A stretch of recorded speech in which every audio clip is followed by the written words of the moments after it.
Meanwhile, tensions between Russia and the United States clearly escalating. An armed Russian fighter jet coming within only, 5 feet of a U.S. Air Force reconnaissance plane flying over the Baltic Sea, marking at least the 9th time Russian jets have come so close, not so close, but close at least, to U.S. military assets this year alone. Meanwhile, in Syria, a U.S. F-15 fighter jet shot down an armed pro-Syrian regime drone that was in firing range of U.S. troops near Al-Tanf in southern Syria. This just a day after the U.S. shot down a Syrian regime warplane drawing condemnation from Russia. Barbara Starr is following all of this for us over at the Pentagon. So, Barbara, how are these tensions between the U.S. and Russia hindering U.S. troops, coalition partners near Al-Tanf and elsewhere in Syria?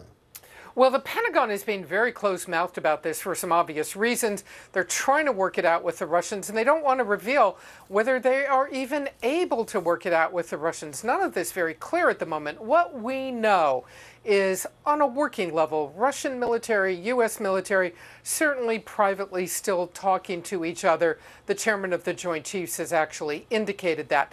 But whether this official channel of communication is open and whether it would even still work, given everything that's going on right now, remains an open question. 24 hours ago, the Russian Ministry of Defense said it would consider a shoot-down of any aircraft flying in the areas of western Syria that it feels it dominates. That puts U.S. aircraft, U.S. troops at risk. And how does the U.S. react to all of this? Well, what they're telling us is they're repositioning aircraft. They are determined to keep all U.S. pilots, all U.S. aircraft safe. But look, Wolf, this is raising tensions. There's no question about it. And it's raising a very key question. Can the Russians even control the Syrians and the Iranian-backed forces there? Because now we have seen, in fact, the third shoot-down in just a few days, and it's possibly an indication the Russians don't even control the forces that they think they may be able to control. Wolf? Yeah, that drone that was shot down, a Iranian-made drone in the hands of the Syrian regime's military. All right, Barbara, thank you very much for that report. Meanwhile, lawmakers...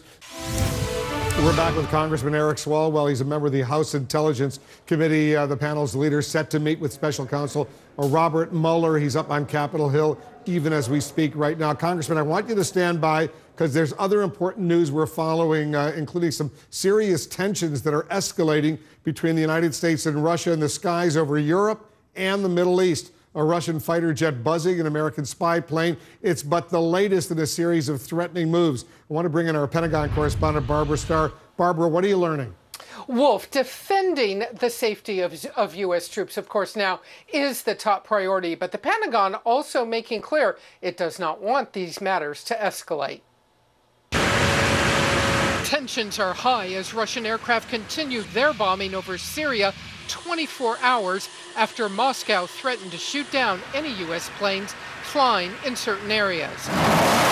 All U.S. aircraft over Syria now taking measures to protect themselves from Russian planes and missiles and Syrian regime forces. We go through very deliberate and calculated adjustments when threats arise, and we want to make sure that our air crews and our ground crews are operating safely, and that we take into account all possible threats.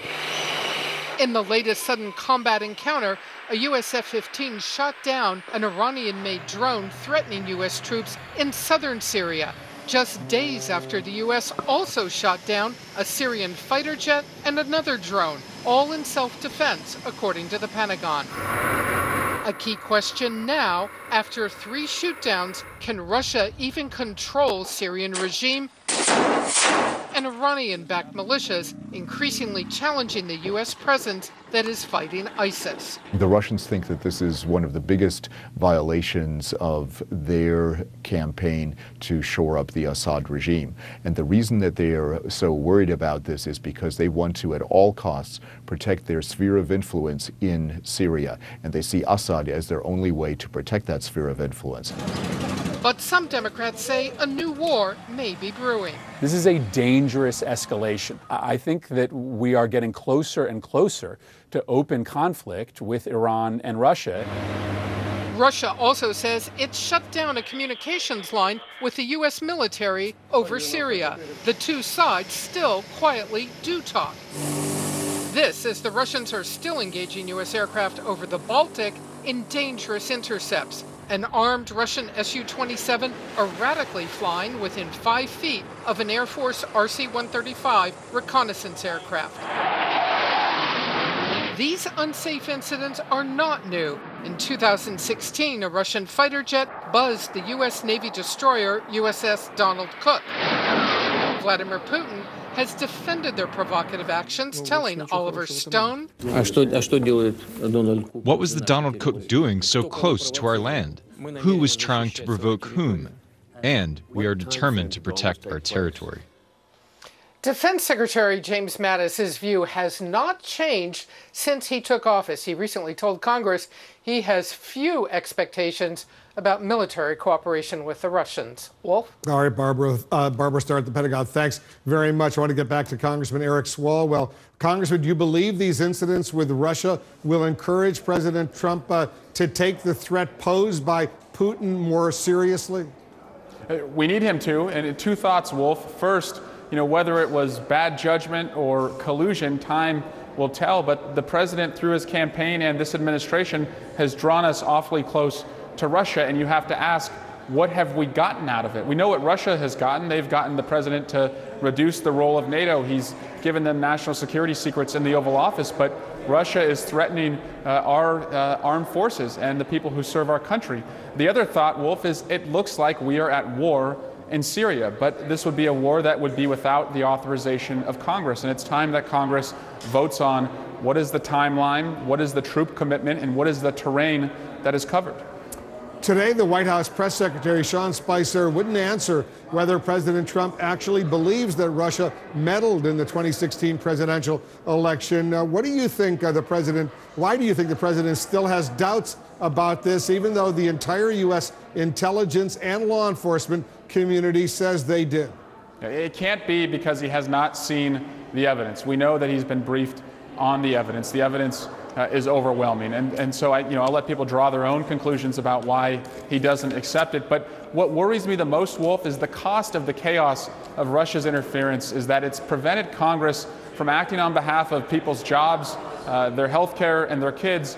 And also, Russia is going to do an even better job in 2018 if we don't have a White House that accepts that we were attacked and wants to protect future elections. Congressman Eric Swalwell, thanks so much for joining us. My pleasure, Wolf. Just ahead.